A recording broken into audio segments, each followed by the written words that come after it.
Hello, welcome to another word of encouragement for your day. I just want to share one last thought from Psalm 1. As we have been reading through this psalm, we looked at how blessed is the person who does not walk in the counsel of the wicked, nor stands in the way of sinners, or sits in the seat of mockers.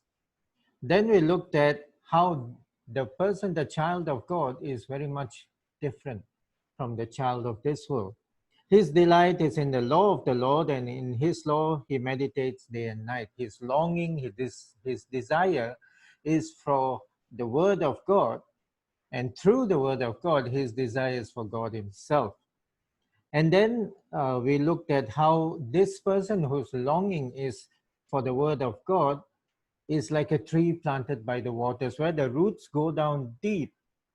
And so the leaf never withers, no matter what is around them, no matter how dry things may be, no matter what kind of challenges come around them, they are always green, they are always strong because of the word of God that is in them. But my last thought from this psalm to share with you today goes a bit further than that. Have you ever been to a waterfall? I know for many of us in the city, particularly during these hot months in the middle of the year, we tend to go looking for waterfalls. We tend to look for forest reserves. We tend to look for these kind of places where there are a lot of trees, not just the park that is near the house, but somewhere a little more jungly, somewhere where the trees are green.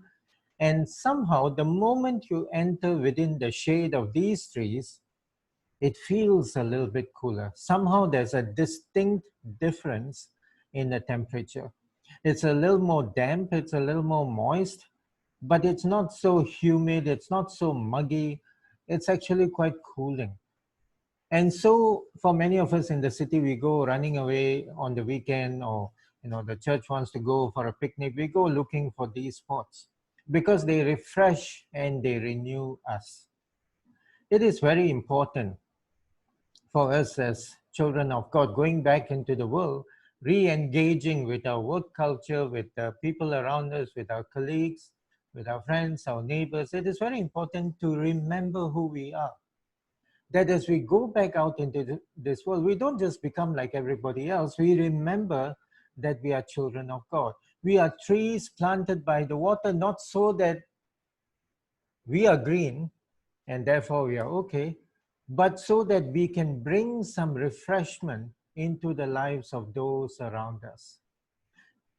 When you have a bunch of trees and they're all green, it doesn't just benefit the trees, but it also benefits the people who find shade under those trees. The tired, the thirsty, the weary, the people who are burnt out by this world, the people who have no hope in this world, the people who have been banged about in this world, they come because from us, God gives refreshment to them. Jesus put it this way in John chapter 8. He said, if anyone is thirsty, let him come to me and drink. It is not just that we are thirsty and we drink and we are satisfied, but he goes on to say, out of his belly will flow streams or rivers of living water. And that is very important, because then it is not just us who are satisfied, but from us will flow refreshment into the lives of others. I always believe that God has called us not just so that we are happy, but out of us, he can pour blessing, refreshment, renewal into the lives of those around us. And I pray that today this word will not only bring encouragement to your day, but it will help you to be a blessing to those around you. God bless.